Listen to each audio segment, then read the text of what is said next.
Florida teen Caden Speight was arrested on October 14, 2025 and is facing multiple charges of presenting false evidence, making a false report of a crime, and possession of a firearm by a minor. The hoax not only misled the public, but also misused significant law enforcement resources. In September 2025, a shocking story gripped Maryland County, Florida. 17-year-old Caden Speight allegedly sent a text to his mother claiming that he had been shot and abducted, triggering a statewide Amber Alert and a massive law enforcement search. Caden, who was just 17 years old, allegedly staged an elaborate hoax to appear as if he was kidnapped by 4 Hispanic men in a white van.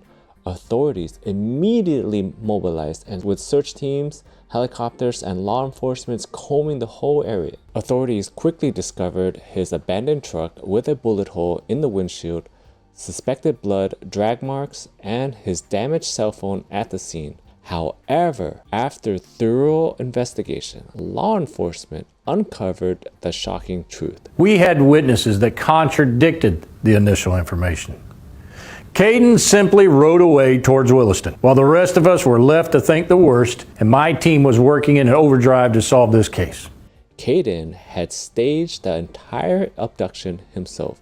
Surveillance footage showed him purchasing a bicycle and camping gear at a Walmart prior to the incident. He had shot into his own truck's windshield, used a mixture of blood, and fled the scene on his bicycle to disappear into the woods. Now, one interesting thing is, as authorities did their investigation, they searched his computer history and found that he went on to ChatGPT to search how to safely draw your own blood, further giving evidence that this is a planned hoax, that he was trying to mislead the police investigators to believe that he was abducted by 4 Hispanic men. Okay, now that Caden has been arrested and is formally charged, this case sparked public outrage.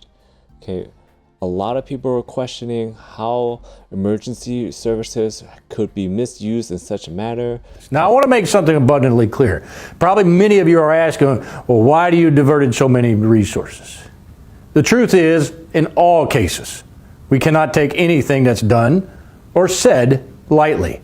We have to take it as though it was the truth in the beginning, because heaven forbid if something just made one little turn and it turned out to be the truth. So, because of this alarming amount of red flags that initially kept going up, we had to continue the investigation. Officials warned that false reports not only waste resources, it can endanger lives.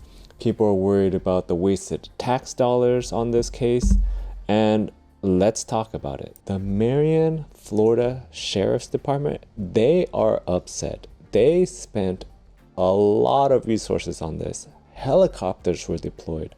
At least 100 officers were put onto this search team. Non-volunteers were involved. Non-profits were involved.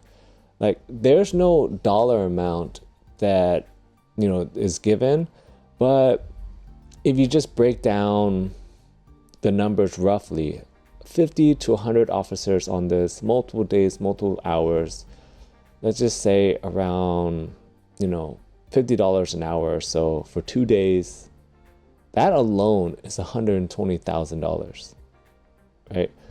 Helicopters were deployed. It's like $2,000 an hour, okay? I have to say the cost of this search was probably around like the $200,000 range. Now, Caden is not going to get away with this for free. Even if he's able to beat these charges, right? Again, he's being charged, everything is allegedly, supposedly. But let's just say that he beats it. And allegedly, supposedly, he shot himself in the leg. Now, reports are that he shattered his femur when he shot himself, right? And, we can speculate why he shot himself, and it's pretty obvious. He most likely shot himself to provide cover for his story that he was abducted by 4 Hispanic men in a white van.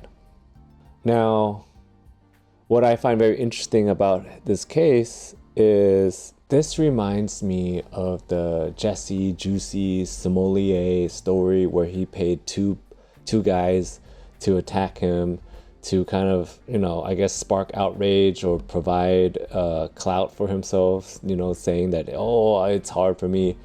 That's what this kind of reminds me of, because it seems pretty obvious he chose for, the story for Hispanic men, abducted him, put him in a van.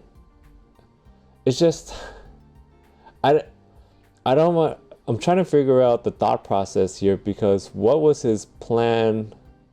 I mean, I guess the shooting himself in the leg to get back, because the problem with this is that you gotta have a plan to get back in society, or else you're gonna be on the run forever. And it doesn't make any sense, because I guess he's gonna have to come up with a plan of how did he get away when, especially if he was supposedly shot in the leg.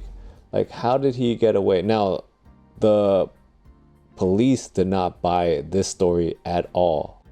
Now, I'm pretty sure they are going to throw the book at him. Making a false claim like this is not only dangerous for himself, it's dangerous for other innocent people, because if you just saw the headline, just imagine you're in Florida and this headline comes up. 17-year-old boy gets abducted by 4 Hispanic, men in a van. You hear this story, and if you don't get the update that it was a hoax, right? There's so much news going on right now that there are people that are just gonna see that first part. 17-year-old white boy or boy gets abducted by 4 Hispanic men, and it's just like they're gonna see red, right? And then they're driving, and then they see a white van, and maybe there's a Hispanic guy in there, and they're gonna charge, and then something's gonna happen, and that guy may not have done anything.